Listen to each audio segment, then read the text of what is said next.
જય જોહાર। જે પ્રકારે તમે બધા જાણો છો એ રીતે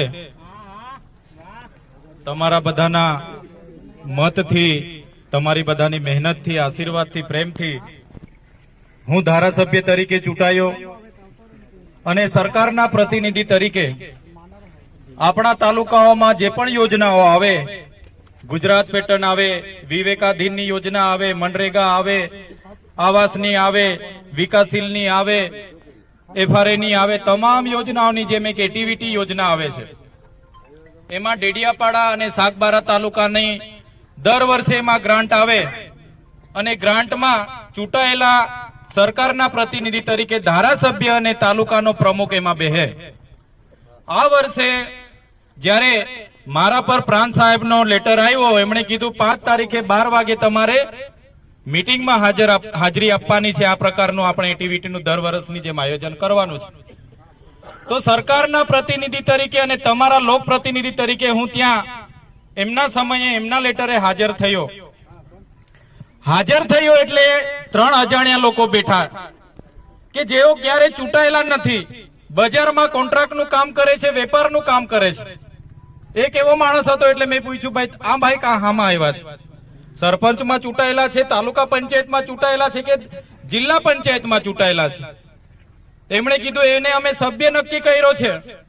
જે વ્યક્તિને અમારા લોકો સાથે કોઈ નાવા નીચોવાનો સંબંધ નથી, એ માણસ કોન્ટ્રાક્ટર છે, વેપારી છે, બહારથી આવેલો માણસ, એવા માણસોને તમે અમારા સભ્ય બનાવી દો, અમારા લોકોની ગ્રાન્ટ એમને અમારે વાપરવા આપવાની। એટલે મેં કીધું આ વસ્તુ હું ચલાવી લેવાનો નથી।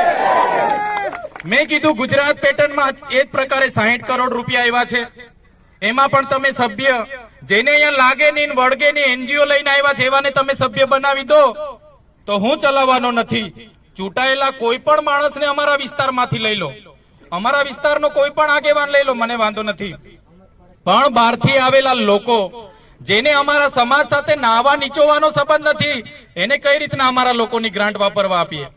બસ આ જ વાતમાં અમારી બોલાચાલી થઈ, જપાજપી થઈ, એના સિવાય બીજું કઈ થયું નથી। છતાંય આ લોકોએ મહિલાઓને ગાળ આપી। પણ એ બેનને હું વિનંતી કરું છું, બેન તમે આપણા સમાજના પ્રમુખ છો, એક ધારાસભ્ય આપણા સમાજનો છે ને, આટલું બધું તમે જૂઠું બોલો તો તમને લોકોએ પ્રમુખ બનાવ્યા, એની બી તમને શરમ નથી જરા બી? અને તમારી પાસે પુરાવા છે?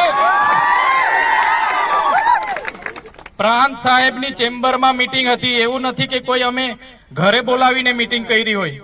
પ્રાંત સાહેબની ચેમ્બરમાં કેમેરાઓ ચાલુ હતા, મેં બેનને ગાળ બોલી હોય તો એ લોકોએ સીસીટીવી ફૂટેજ લોકોની સામે મૂકવું જોઈએ। છતાંય કેટલાક ભાજપના નેતાઓ અહીંયા બેઠા હતા અને આપણા જિલ્લાના એક IPS હમણાં બદલી થયેલા છે, એના ઈશારે મેં 12:30 વાગે પોલીસ સ્ટેશન ડેડિયાપાડામાં ગયો। PI સાહેબને કીધું, સાહેબ આવી ઘટના ઘટેલી છે।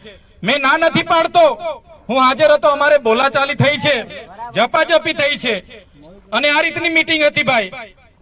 તો આ મારી અરજી, મેં અરજી આપી, એક ધારાસભ્ય તમારો વિપક્ષનો છું એટલે મેં અરજી આપી, છતાંય આ લોકોએ મારી અરજી ગ્રાહ્ય નહીં રાખી અને સામેના વ્યક્તિ સાથે એમના નેતાઓ અને IPS અધિકારીએ બેહીને એક આખું ચોખ્ઠું ગોઠવી નાખ્યું। મને 2 વાગે એરેસ્ટ કરી લેવામાં આવ્યો। ધારાસભ્યને આ લોકશાહી દેશમાં દબાવવા માટે 2 વાગે એરેસ્ટ કરવામાં આવ્યો અને FIR સાંજે 7 વાગે કરવામાં આવી।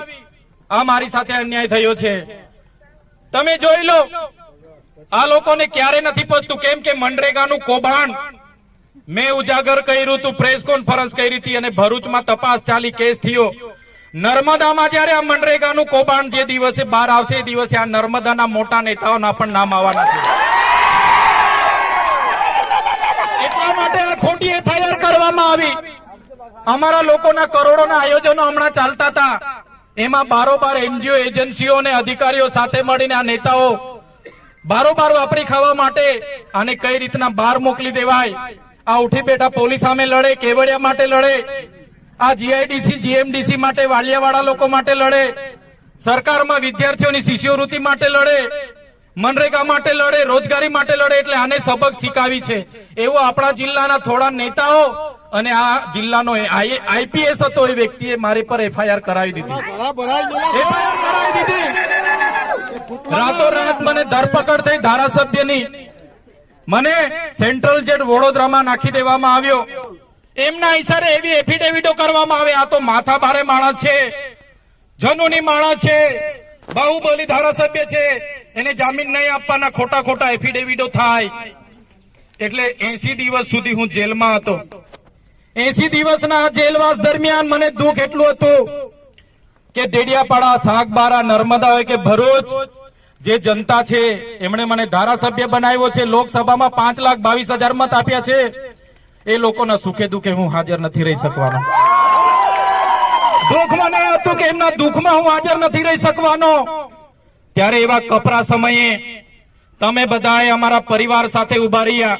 અરવિંદ કેજરીવાલજી, ભગવત માનજી, આમ આદમી પાર્ટીના નેતાઓ, ઘણા કોંગ્રેસ અને ભાજપના નેતાઓ પણ આપણી સાથે ઉભા રહ્યા. ઘણી પોલીસ અધિકારીઓએ પણ આપણને સહકાર આપ્યો, ઘણા વકીલોએ પણ સહકાર આપ્યો, ઘણા મીડિયાના મિત્રોએ પણ સહકાર આપ્યો. ત્યારે આજે નામદાર હાઈકોર્ટે મને જામીન આપ્યા છે. શરતી જામીન છે, પણ હાઈકોર્ટે જે ન્યાય આપ્યો છે, મને હુકમ આપ્યો છે, એને હું સહજતાથી સ્વીકારું છું અને આજે છૂટીને તમારી વચ્ચે હું આવ્યો છું. તો સાથીઓ, શરતી જામીન છે એટલે મને મારા મત વિસ્તારમાં ડેડિયાપાડા આવવાની પરવાનગી નથી. 1 વર્ષ સુધી હું ત્યાં નથી આવી શકવાનો. છતાંય તમારી લાગણી અને માંગણી છે તો આવનારા દિવસોમાં ન્યાય પ્રણાલિકાઓ પર મને પૂરો ભરોસો છે.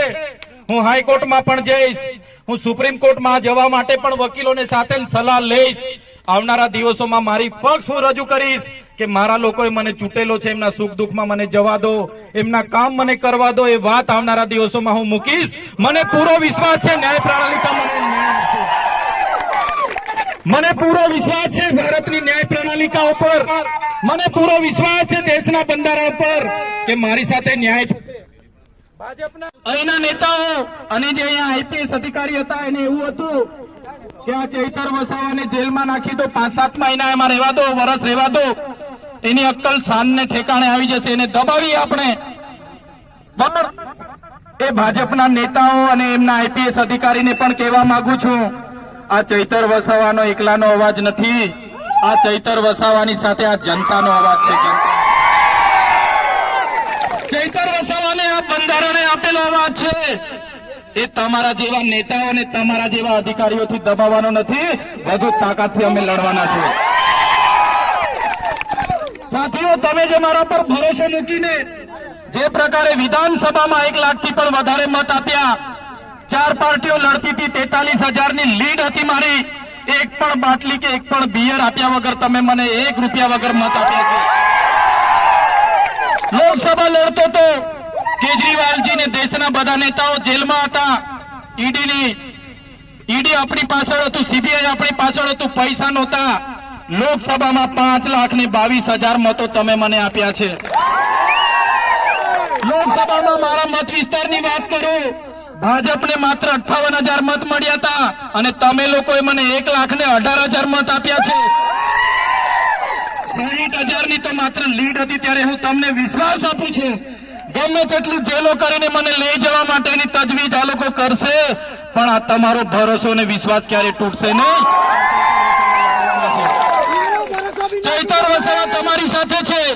તમારી લાગણી, તમારો ભરોસો કાયમ રાખવા માટે હું પ્રકૃતિને પ્રાર્થના કરું છું, માતાજીને, ભગવાનને, ઈષ્ટદેવને પ્રાર્થના કરું છું, મને એટલી શક્તિ આપજો કે અમારા લોકો સાથે જ્યાં પણ અન્યાય થશે ત્યાં હું જઈને એમને ન્યાય આપવાનું કામ કરીશ. એટલી મને શક્તિ આપજો. સાથીઓ, 80 દિવસ જેલમાં હતો. જેલની પરિસ્થિતિ તો તમને કહેવાય એવી નથી, એટલે હું વધારે ભાષણ નહીં કરું. નામદાર ગુજરાત હાઈકોર્ટનો હું આભાર જરૂર માનીશ. એમણે જે મને હુકમ કર્યો છે એને અમે સહરતાથી સ્વીકારીએ છીએ. અને જે પણ લોકોએ અમારી સામે આજે ષડયંત્ર કર્યું છે, મને પૂરો ભરોસો છે કે આજેથી તમે મન બનાવી લેજો.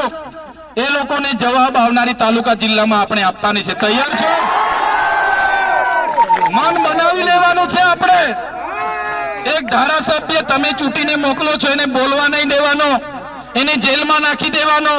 ગમે ત્યારે પૂરી દેવાનો, આવેદનપત્ર આપવા નહીં દેવાનું, ઘરેથી નીકળવા નહીં દેવાનું. એટલે આ નાના માણસની હું હાલત થાય. એટલે મિત્રો, આવનારા દિવસોમાં તમારે પણ જિલ્લા અને તાલુકા પંચાયત લડવાની છે, જીતવાની છે અને પ્રમુખ તમારે પણ બનવાનું છે. આજના માધ્યમથી હું પૂરા અંબાજીથી ઉમરગામના લોકોને પણ આહવાન કરવા માંગુ છું. જે પણ યુવાનો, વડીલો સારા કામ કરવા માટે તત્પર છે, એ લોકો આવો, અમારી સાથે જોડાઓ, આવો લડો. 9,000 સીટો આપણી તાલુકાની, જિલ્લાને, નગરપાલિકાની, મહાનગરપાલિકાની છે. 9,000 સીટો પર તમે આવો અમારી સાથે, આપણે બધા સાથે મળી લડવું છે. આ વખતે જો સાથે મળીને તાલુકા જિલ્લાઓ કબજે કરીશું, 2027માં પરિવર્તન આવશે, આવશે, આવશે. 30 વર્ષના શાસન દરમિયાન આ લોકોનું હાલ વધી ગયું છે. યંત્ર, મંત્ર, તંત્રનો ઉપયોગ કરીને અમને હેરાન કરે છે. પણ તમે ચિંતા જરાય નહીં કરતા. તમારા ચૈતર વસાવા ભલે ડેડિયાપાડામાં નહીં આવશે, અહીંયા જ મેં બેઠો છું. રાતે પણ કામ પડશે તો રાતે પણ મને યાદ કરજો. મારો નંબર છે ને બધા પર. આવનારા દિવસોમાં તમે જોઈ લેજો, જે પણ મનરેગામાં કૌભાંડો કરીને બેઠા છે, જે પણ આવાસના હપ્તાઓ લઈને બેઠા છે, જેમણે પણ નકલી કચેરીઓમાં કૌભાંડો કર્યા છે, જે પણ આપણા ગ્રાન્ટના પૈસા એમના રીતે વાપરીને ખાધા છે, બધા લોકો પર આવનારા દિવસોમાં જવાબ લઈશું. એ દિવસો આવનારા દિવસોમાં દૂર નથી. ત્યારે આ મારી બોર્ડર લાગી ગઈ છે, અહીંથી હું આગળ આવી શકતો નથી. નામદાર ગુજરાત હાઈકોર્ટનો હુકમ છે, એનો હું આદર કરું છું, સન્માન કરું છું. ત્યારે તમારી બધાની હું માફી ચાહું છું કે અહીંયા જ છું મેં. તમે બધા જે પણ વડીલો, માતા બહેનો, જે પણ યુવાનો પોતપોતાના ગામડેથી આવ્યા છો, બધા જ લોકો શાંતિથી ધીરે ધીરે પોતપોતાના ઘરે પહોંચી જજો, સહી સલામત પહોંચી જજો. તમે પહોંચો ત્યાં સુધીની અમને ચિંતા રહેશે. આ જ વાત સાથે ફરીવાર તમને ફરી આભાર માનું છું કે આ સમય દરમિયાન જે પણ લોકોએ મને સહકાર આપ્યો છે, એવા તમામ રાજકીય, સામાજિક, ધાર્મિક કે કર્મચારી હોય, મીડિયાના મિત્રો હોય, વકીલો હોય, પોલીસ હોય, બધા જ લોકોનો મેં આભાર માનું છું. તમારું ઋણ એ મારા પર રહેશે. હું ક્યારે તમારું ઋણ ચૂકવી નહીં, પણ હું પ્રયત્ન કરીશ કે તમારું રાતે પણ કામ હશે તો રાતે પણ હું ન્યાય આપવાનું કામ કરીશ. આટલું કહીને હું વિનમું છું. જય આદિવાસી.